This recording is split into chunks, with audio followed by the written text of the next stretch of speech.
Santapan Harian Minggu 30 Oktober 2022.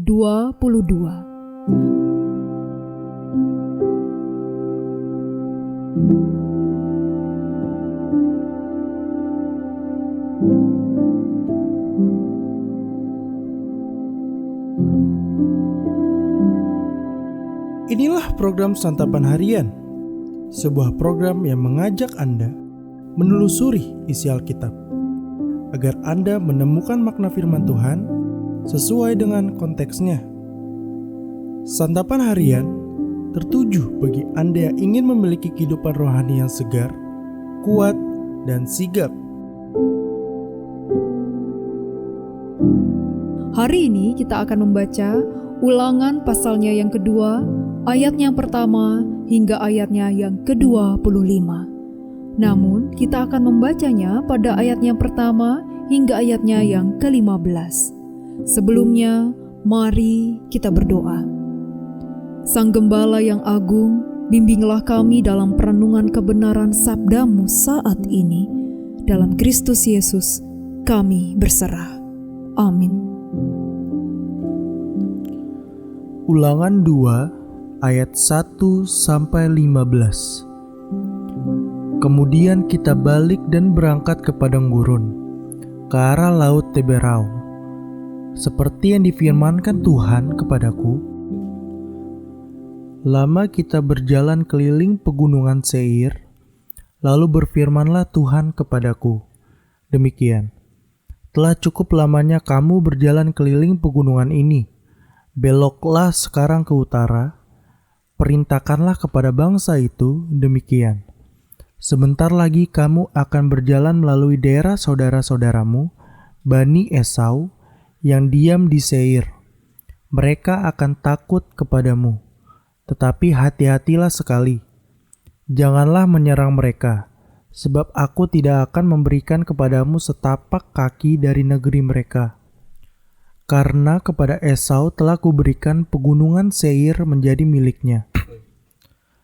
Makanan haruslah kamu beli dari mereka dengan uang, supaya kamu dapat makan. Juga air haruslah kamu beli dari mereka dengan uang, supaya kamu dapat minum. Sebab Tuhan Allahmu memberkati engkau dengan segala pekerjaan tanganmu. Ia memperhatikan perjalananmu melalui padang gurun yang besar ini.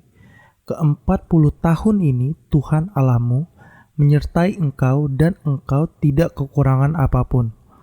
Kemudian kita berjalan terus, meninggalkan daerah saudara-saudara kita, Bani Esau yang diam di Seir, meninggalkan jalan dari Araba Yordan, yakni dari Elat dan Ezion Geber.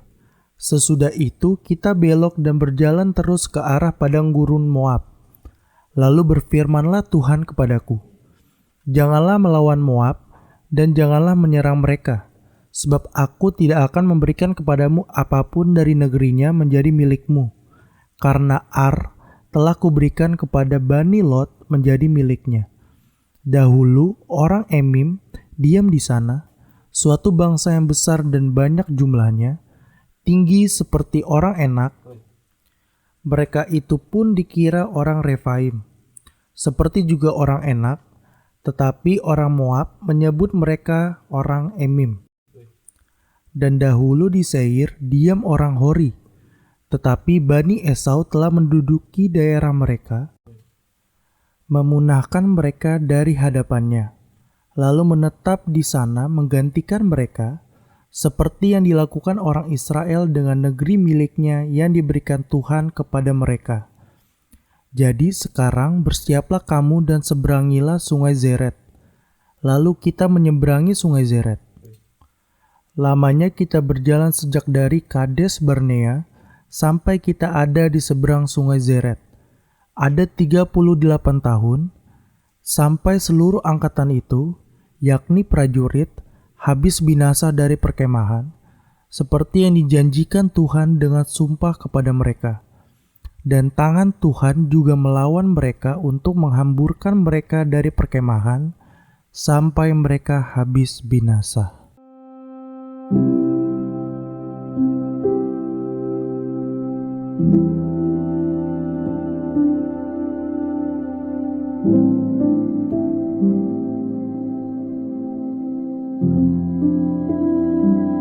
Sahabat Santapan Harian, Tuhan kita adalah Allah yang juga peduli kepada orang-orang yang kita kasihi, dan nas hari ini membuktikannya.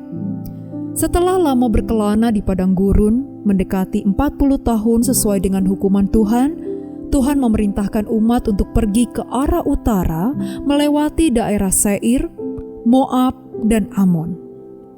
Tuhan memerintahkan umat untuk tidak menyerang keturunan Esau yang tinggal di Seir, Moab maupun Amon. Alasannya adalah Tuhan telah memberikan daerah Seir kepada keturunan Esau dan daerah Moab dan Amon kepada keturunan Lot.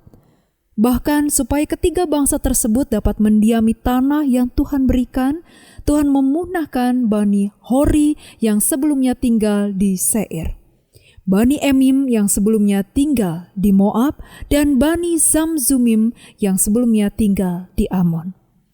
Kita dapat melihat bahwa Tuhan bukan hanya peduli kepada Israel, Ia juga peduli kepada anggota keluarga Abraham yang lainnya.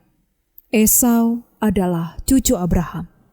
Moab dan Amon adalah anak-anak Lot yang adalah keponakan Abraham yang sangat dikasihinya. Dengan demikian, dapat disimpulkan bahwa ketika Tuhan berkenan kepada seseorang, Tuhan juga bermurah hati dan beranugerah kepada orang-orang yang dekat dengan orang tersebut. Tuhan penuh dengan anugerah. Kebaikan Tuhan bukan hanya diberikan kepada umat-Nya, tetapi juga kepada orang-orang di sekitar umat-Nya. Bahkan ketika mereka merupakan orang yang tidak percaya. Hal itu juga terlihat ketika Tuhan memberkati rumah Potifar karena Yusuf. Dengan demikian, janganlah khawatir, sebab Tuhan akan memelihara anggota keluarga maupun kerabat kita. Ia adalah Allah yang anugerahnya tidak terbayangkan, yang bahkan akan memberkati orang-orang di sekitar kita. Hal yang penting untuk kita lakukan adalah menjalani hidup yang diperkenan Tuhan, sehingga banyak orang di sekitar kita pun mendapat berkat-Nya oleh karena kita. Jadilah pembawa berkat bagi banyak orang di sekeliling kita. Mari kita berdoa. Bapa, tolonglah kami untuk menjadi berkat bagi banyak orang dalam Kristus yang memampukan kami. Amin.